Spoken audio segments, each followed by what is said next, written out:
banyak orang tuh suka sama kejutan. Jadi kasih kejutan.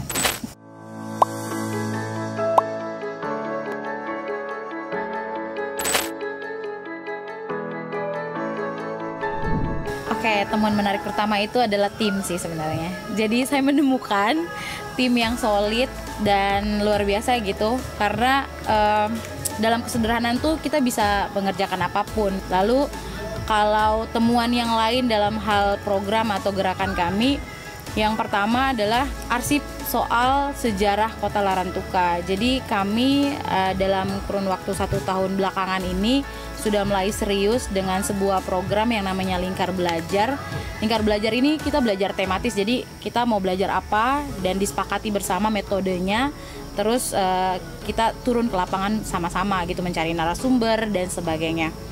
Sebenarnya ternyata sejarah itu cukup kuat di Larantuka khususnya, tapi tidak dijaga betul atau diarsipkan dengan baik. Kami beberapa teman yang bergabung di Lingkar Belajar waktu itu merasa beruntung gitu ya, karena mendapat kesempatan untuk bisa masuk ke istana kerajaan, lalu diperlihatkan oleh juru bicaranya dan keluarga kerajaan terkait warisan-warisan atau peninggalan-peninggalan sejarah, misalnya catatan harian dari Raja terakhir Don Lorenzo III DVG.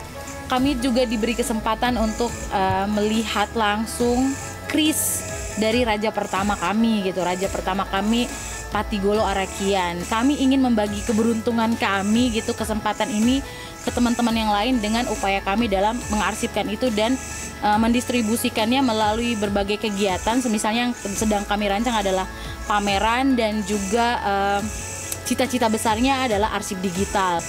Lalu kami terinspirasi untuk membuat sebuah film dokudrama. Ketika kami bikin screening perdana tuh, orang-orang yang datang bilang ini film yang sangat sederhana karena sebenarnya kami tuh tidak ada basic yang bisa bikin film sebenarnya.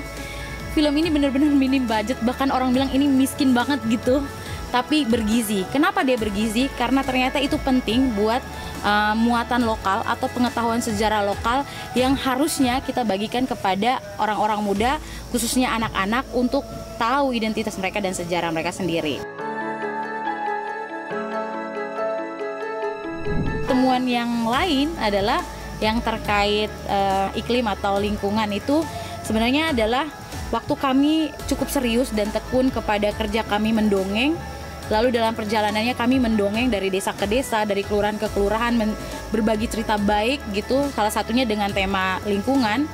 Terus itu ditanggap serius oleh Forum Kehati Flores Timur, dan akhirnya kita berkolaborasi untuk membuat sebuah buku kumpulan dongeng sederhana yang menceritakan tentang bagaimana sih sebenarnya persoalan lingkungan yang ada di sekitar kita, dan kearifan lokal, pengetahuan lokal yang sebenarnya itu baik, dan ada hal yang mungkin itu perlu lagi dimodifikasi gitu.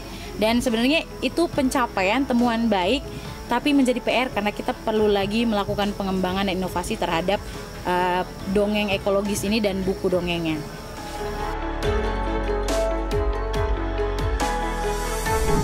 Oke, tantangan pertama adalah mindset masyarakat sih. Bagaimana orang melihat kerja-kerja yang menurut kami ini baik dan bermanfaat ini justru dilihatnya tidak berguna gitu. Mungkin orang mengukurnya adalah kerja-kerja ini tidak punya kepastian hidup begitu ya. Tapi kita mikirnya selain bukan soal buat diri sendiri, tapi manfaatnya buat orang lain. Tantangan berikutnya adalah ingin sekali melibatkan lebih banyak lagi teman-teman muda untuk bergabung supaya mereka juga menjadi bagian dari proses belajar ini. Jadi tidak sebagai orang yang hanya mendengarkan cerita tapi melewati proses ini begitu. Kalau bicara soal fasilitas, terus dukungan dan lain-lain, kami setuju bahwa uang atau fasilitas adalah akibat dari kesetiaan kita dalam melakukan sebuah kerja dan karya. Jadi sebenarnya dalam perjalanan Simpasio kami tidak terlalu merasa itu sebagai sebuah hambatan, tapi lebih kepada tantangan untuk bisa sampai ke titik itu.